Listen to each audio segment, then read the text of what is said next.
하나님 말씀은 마가복음 2장 1절부터 12절까지입니다.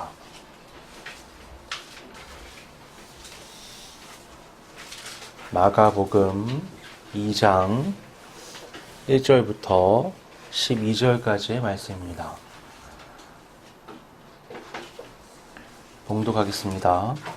수일 후에 예수께서 다시 가버나움에 들어가시니 집에 계시다는 소문이 들린지라 많은 사람이 모여서 문 앞까지도 들어설 자리가 없게 되었는데 예수께서 그들에게 도를 말씀하시더니 사람들이 한 중풍병자를 4사람에게 메워가지고 예수께로 올세 무리들 때문에 예수께 데려갈 수 없으므로 그 계신 곳에 지붕을 뜯어 구멍을 내고 중풍병자가 누운 상을 달아내리니 예수께서 그들의 믿음을 보시고 중풍병자에게 이르시되 작은 자야 네 죄의 사함을 받았느니라 하시니 어떤 서기관들이 거기 앉아서 마음에 생각하기를 이 사람이 어찌 이렇게 말하는가 신성 모독이로다 오직 하나님 한 분 외에는 누가 능히 죄를 사하겠느냐 그들이 속으로 이렇게 생각하는 줄을 예수께서 곧 중심에 아시고 이르시되 어찌하여 이것을 마음에 생각하느냐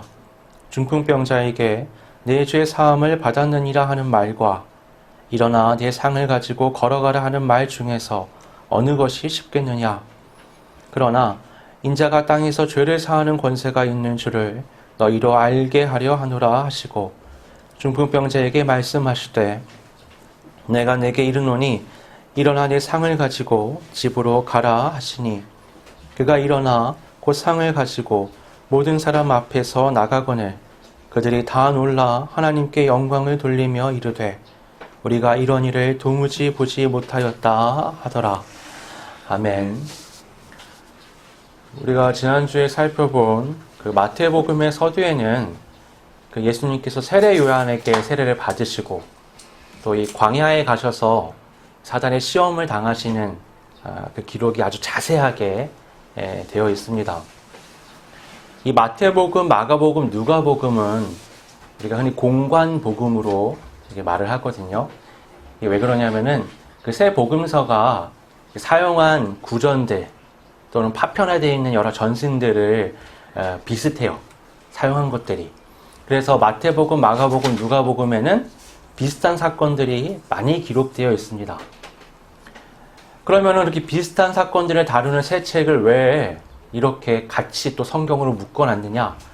비슷한 사건을 다루긴 하지만 그 각 세 권의 성경은 보는 관점이 다 다릅니다. 그러다 보니까 같은 사건을 다룬다고 해도 보는 시각이 다르기 때문에 전혀 다른 것들을 말하게 되는 거죠. 마치 예수님을요, 한쪽 면에서만 보는 게 아니라 사복음서를 통해서 입체적으로 다 면에서 예수님을 바라보는 것과 같다라고 생각하시면 쉽습니다. 그러면 지난 마태복음에서는 마태가 세례 요한에게 예수님이 세례 받으시는 장면을 세례 요한의 설교부터 아주 자세하게 기록하는 걸 볼 수 있습니다. 그리고는요, 성령에 이끌려서 광야에 가셔서 시험 당하시는 장면도 아주 자세하게 기록되어 있어요. 그 얘기는 뭐죠? 마태는 그 두 사건이 굉장히 의미 있다라고 여긴 겁니다. 우리가 지난 시간에 한번 살펴봤었지만 예수님께서 그 가나 혼인잔치 얘기 때도 우리가 한번 나눴었지만 그때는 어떻죠? 예수님의 그 물이 포도주로 변하는 것이 예수님의 십자가 사역에 있어서 굉장히 상징적인 장면으로 나오면서 그것이 부각되어서 또 요한복음에서는 기록이 됐었잖아요. 오늘 복음서에서는 이 마가복음에서는 마태복음에서 세례 요한에게 예수님이 세례 받으실 때 세례 요한이 했던 설교 이런 거는 찾아볼 수가 없습니다. 세례 요한에 대해서는요 아주 짧게만 이 설명을 하고 바로 이어서 세례 요한에게 세례를 받으시는 장면이 나와요. 광야나에 대한 사건은 어떠느냐? 1장 12절 13절에 아주 짧은 2절로 광야에서 시험을 당하셨고 천사들이 수종을 들었더라 라고 짤막하게만 마가복음은 묘사를 합니다. 그 얘기는 뭐죠? 마가복음은 마태복음과 비교했을 때 이 세례와 광야에서의 사건보다는 다른 어떤 것에 더 포커스를 맞추고 있다라고 우리가 추측해 볼 수 있는 겁니다. 그러면 마가는 어디에 관심을 두고 예수님을 묘사하고 있느냐, 설명하고 있느냐? 이 마가복음 1장에 그 세례 요한의 세례, 광야 사건을 짤막하게 기술한 다음에 그 다음 뭐가 나오냐면요. 온통 병자들, 귀신 들린 사람들, 이런 사람들을 예수님이 치료해준 사건들이 계속 이어집니다. 그리고는 오늘 본문이 하이라이트로 딱 기록이 되어 있어요. 그러니까 마가는 예수님의 어떤 치유 사역, 어떤 특별한 이적을 나타내는 사역에 많은 관심을 두고 지금 예수님에 대해서 기록하고 있는 겁니다. 이걸 한마디로 얘기해보면 이 사건들을 통해서 마가가 하려는 건 뭐냐? 예수님이 갖고 계신 메시아로서의 그 권위가 무엇인지를 보여주려고 하는 겁니다. 이 마가복음 전체를 꿰뚫는 예수님에 대한 마가의 관심이 뭐냐? 예수님의 권위인 겁니다.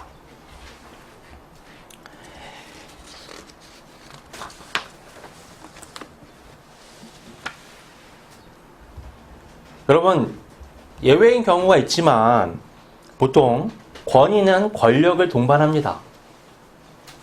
사실 권력과 권위는 조금 다르죠. 권력은 어떠냐? 강제력이라는 특징이 있습니다. 그래서 권력은 상대가 원하든 원하지 않든 강제적으로 무언가를 하게 만드는 거죠. 권위는 강제력을 갖지는 않습니다. 그 자체로 막강한 존재감을 나타내는 것 뿐이죠. 그럼에도 이 권위와 권력은 어느 정도 연관이 있는데요. 예를 들면 왕은 최고의 권력을 가진 자죠. 정점에 서 있는 인물입니다. 그래서 왕이 하는 말은 어때요? 절대적이죠. 사람들이 원하든 원치 않든 그거는 실행이 돼야 되는 겁니다. 근데 그렇기 때문에 왕은 권위도 갖습니다. 왕이 그런 막강한 권력을 갖고 있기 때문에 왕이 하는 말 한마디는 무시할 수가 없는 거예요.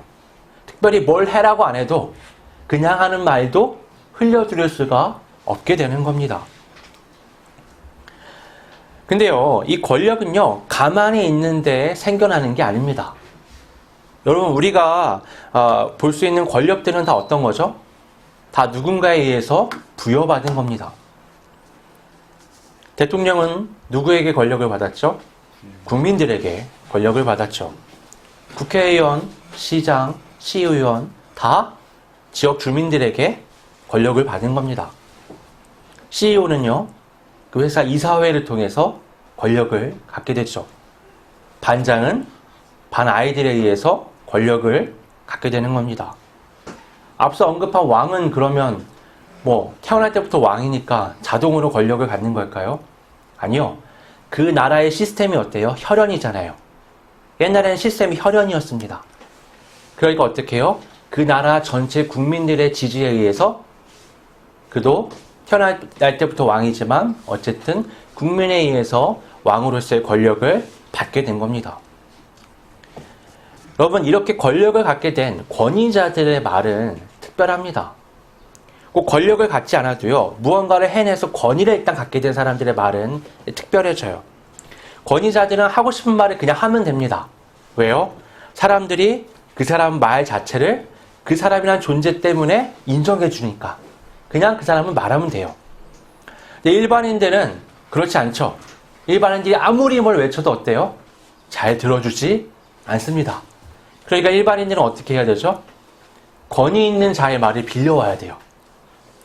자, 이런 사건에서 누구는 이렇게 말했더라. 누가 이렇게 하지 않았냐? 이런 얘기를 하면서 말을 해야 인정이 되는 겁니다. 그래서 논문을 보면 다 그런 식이에요. 논문이 어떠냐? 내가 뭔가를 주장하고 싶어요. 그럼 그걸 먼저 주장했던 사람들, 유명인들 있잖아요. 그럼 권위자들의 글을 쭉 싣고 거기에 내 의견을 하나 딱 더하는 겁니다. 그럼 어때요? 내 의견은 작은 거지만 앞에 권위자들 때문에 이것이 하나의 큰 의미를 갖게 되는 겁니다. 반대로 내가 뭔가를 반대하고 싶어요. 그럼 어때요? 다른 권위자들의 얘기들을 쭉 적어놓고 그것이 왜 잘못됐는지 얘기하는 겁니다. 그냥 내 얘기만 하면 사람들이 그게 얼마나 특별한 건지 몰라요. 하지만 앞선 권위자들의 얘기를 막 얘기하면서 그 허점을 지적하면 대단하다라고 말할 수 있는 거죠. 여러분, 예수님 시대의 서기관들도 비슷했습니다. 그들이 성경을 연구하고요, 사람들에게 성경을 가르칩니다. 근데 그들은요, 늘 이렇게 말하는 거예요. 모세가 이렇게 말했습니다. 아니면 누구누구 다 아는 어떤 유명한 랍비는 이렇게 말했습니다. 그러면서 말을 하는 겁니다. 그래야 사람들이 듣고 인정을 하잖아요. 그런데 예수님은 좀 많이 달랐던 거예요. 1장 22절을 보면 예수님의 첫 설교를 들은 사람들이 예수님의 말씀에 매우 놀라워하는데 그 이유는 예수님이 권위 있는 사람처럼 보였기 때문이라고 합니다. 그러니까 예수님은 모세가 뭐라고 말했다더라, 아니면 어느 랍비가 이렇게 말했다더라 라고 말하지 않고 그냥 본인이 말씀을 다 전하신 거예요. 그러니까 사람들이 듣기에는 되게 다르게 느껴지는 거죠. 근데도 어때요? 이 말씀이 특별하게 다가오는 겁니다.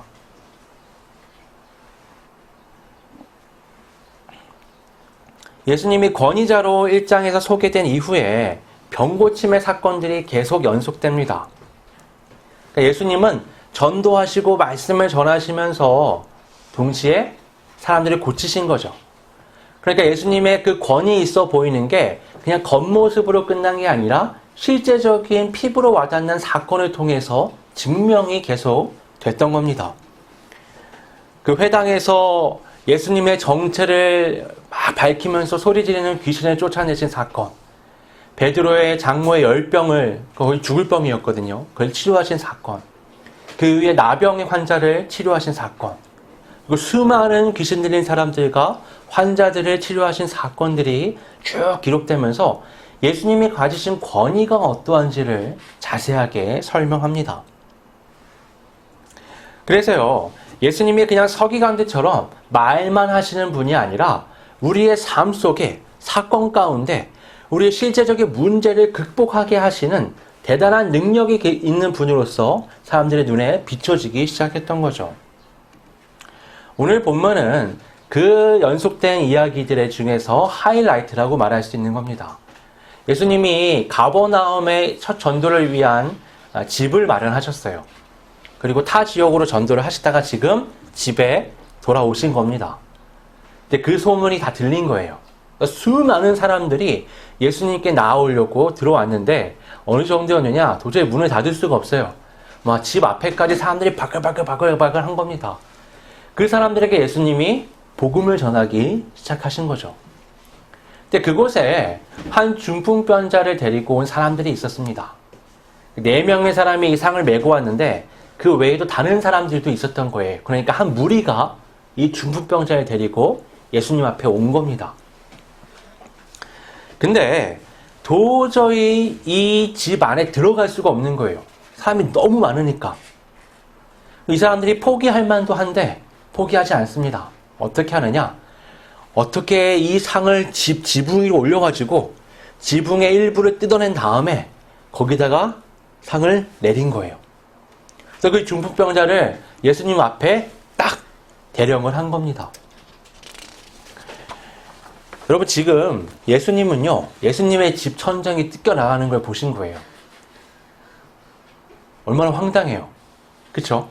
그럼 상상해 보세요. 내가 집에 있는데 누가 나를 꼭 만나겠다고 집 지붕을 드러내면서까지 쳐들어왔다. 아, 이거 황당한 겁니다.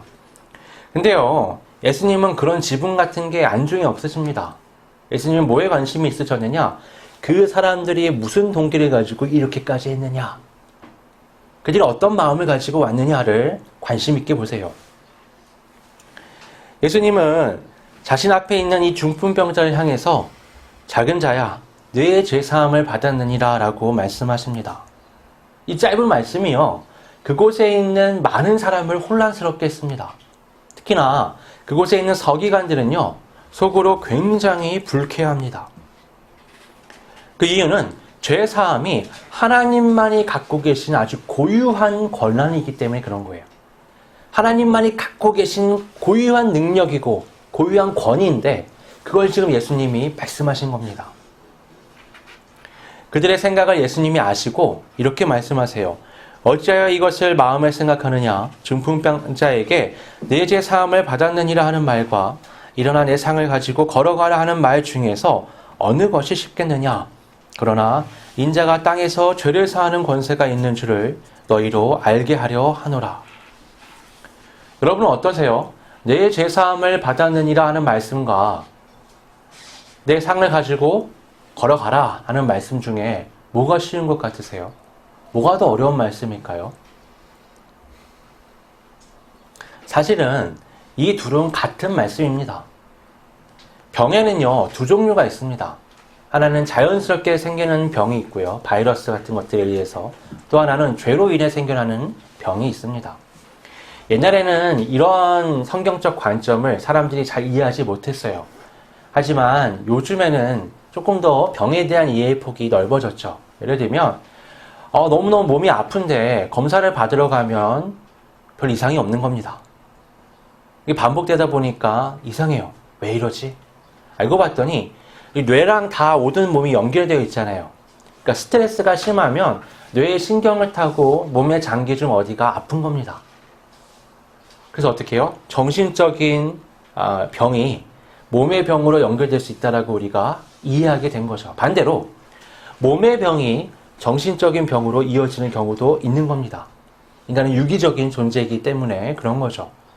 그거를 성경적인 관점에서 더 넓게 해석을 하면 사람 안에는 영혼이 있기 때문에 그 영과 정신과 육체가 연결되어 있고 유기적으로 영혼이 병들면 자연스럽게 정신과 몸도 병들 수 있다는 걸 우리가 압니다.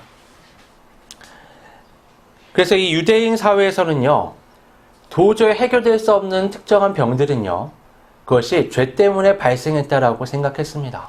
이 중풍병도 마찬가지였어요. 그러니까 이 중풍병, 이 앞에 있었던 나병, 그리고 베드로의 장모의 열병, 귀신 들림, 이런 것들은 죄의 사함이 없이는 치료가 불가능한 병들인 겁니다. 인간의 노력으로는 극복할 수 없는 그런 억압 가운데 있다라고 우리가 볼 수 있는 거죠. 예수님이 그거를 치료하시고 해결하시는 거예요. 그러니까 예수님이 벌써 많은 치유의 사역들을 행하셨는데 그걸 보면서는 그들이 죄 사함을 받았다라는 인식을 못 가졌습니다. 근데 지금 예수님이 말을 살짝 바꿔서 이 사람에게 네 상을 가지고 걸어가라가 아니라 내 죄 사함을 받았느니라 라고 말씀하시니까 사람들이 그건 문제 삼는 거예요. 사람들은 병자들이 치료되는 걸 계속 지금 목격하면서도 예수님이 죄사함의 권세를 가지신 분이라는 걸 이해하지 못했었습니다. 그래서 예수님이 내 죄사함을 받았느니라 하는 말씀에 이어서 내가 죄사함의 권세가 있는 걸 알게 하겠다 그러시면서 이 침상을 가지고 돌아가라 라고 말씀하셨을 때 놀라운 역사가 일어났잖아요. 그건 예수님이 죄사함의 권한을 갖고 계시다는 걸 증명하기 위한 것이었습니다. 그러자 그곳에 있던 모든 사람들이요 다 너무나 놀랐습니다. 12절은 이렇게 말씀합니다. 그들이 다 놀라 하나님께 영광을 돌리며 이르되 우리가 이런 일을 도무지 보지 못하였다 하더라. 이 전무한 역사 앞에서 사람들이 전무한 예수님을 통해 나타나는 권위를 목격한 겁니다. 마가복음 서두는요 이렇게 예수님의 권위에 대해서 집중해서 조명합니다. 예수님이 하시는 모든 말씀, 예수님이 하시는 모든 사역은 다 그분의 권위를 가지고 이루어진 것들이죠. 그리고 그 권위는요 아버지 하나님께로부터 부여받은 겁니다. 예수님의 말씀이 여러 서기관들과 같지 않았던 것, 예수님이 그 유명한 모세나 다른 유명한 랍비들의 말을 빌리지 않아도 됐던 이유, 그것은 그분이 갖고 있는 권위가 이 세상 누구도 부여받지 못했던 하나님께로부터 받은 메시아의 권위이기 때문에 그런 겁니다. 예수님의 그 권위가 가장 극명하게 극적으로 나타난 장면은 뭐죠? 예수님의 십자가의 죽으심과 부활이죠. 오늘 본문 마지막에 사람들이 놀라며 하나님께 영광을 돌리고 우리가 이런 일을 도무지 보지 못하였다라고 말합니다. 이것은 뭐냐? 예고편인 거예요. 앞으로 예수님의 부활을 보고 사람들이 우리가 도무지 이런 일을 보지 못했다 라는 고백을 할 것을 미리 앞당겨서 보여주는 겁니다.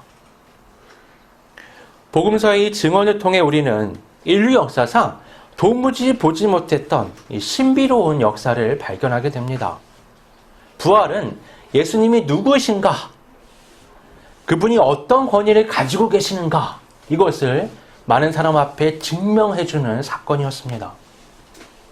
흥미로운 건 예수님의 부활을 예표하는 이 중풍병자가 고침받는 이 사건에 두 부류의 사람들이 오늘 본문에 기록되어 있다는 겁니다.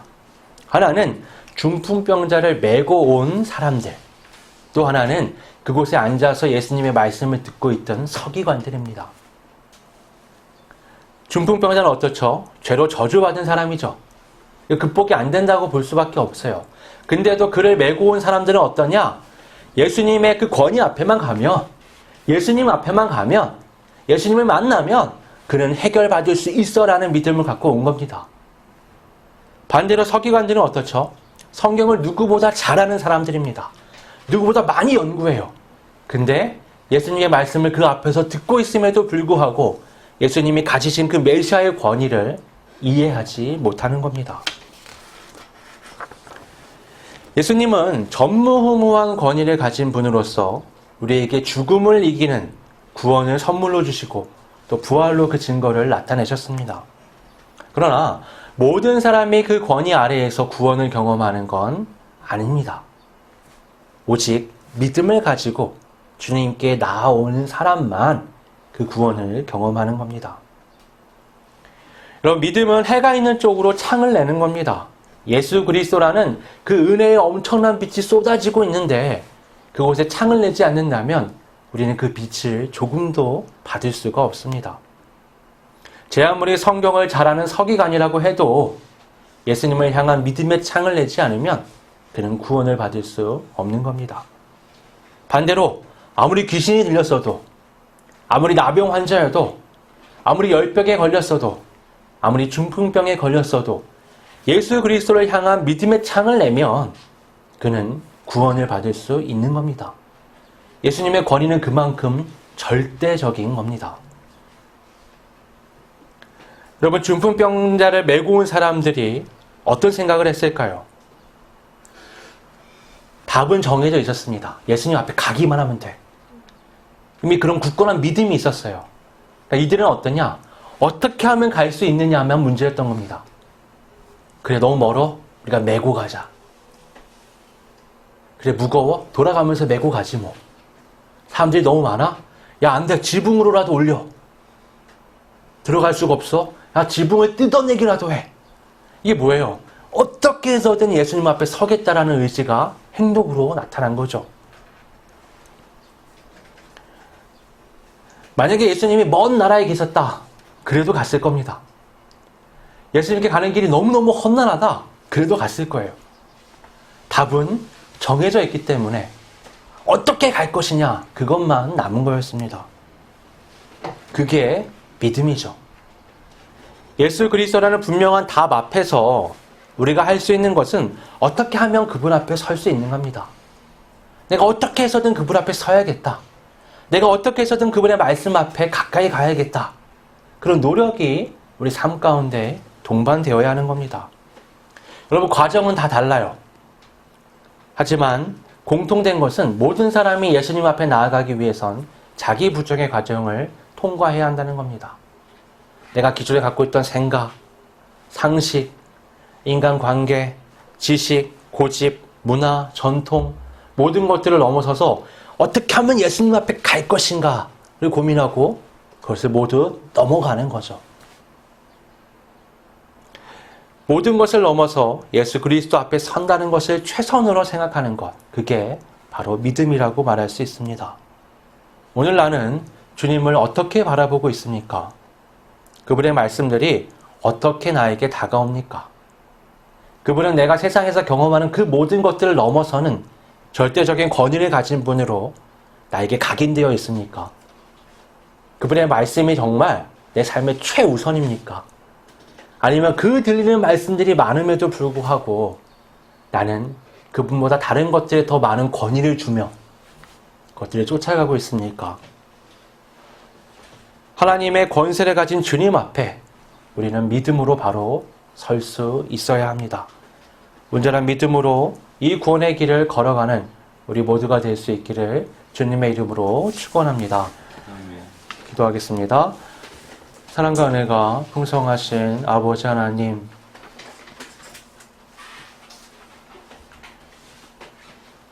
예수 그리스도께서는 하나님 아버지께서 주신 그 전무후무한 권위를 가지고 이 세상에 오셨습니다. 주님의 말씀, 주님의 모든 사역은 그 권위의 바탕 위에 다 행해졌던 것들입니다.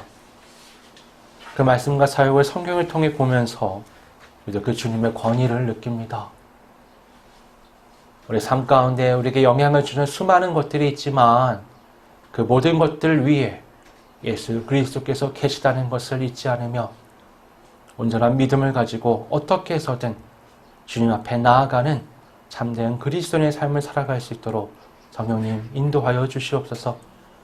그래, 우리의 이 삶이 이 세상의 상식, 이 세상의 문화, 이 세상의 지식, 이 세상의 유행에 영향을 받는 것이 아니라 그보다 더 우선적으로 예수 그리스도의 말씀의 영향 아래서 온전히 걸어갈 수 있도록 인도하여 주시옵소서. 거룩하신 예수님의 이름으로 기도드립니다. 아멘.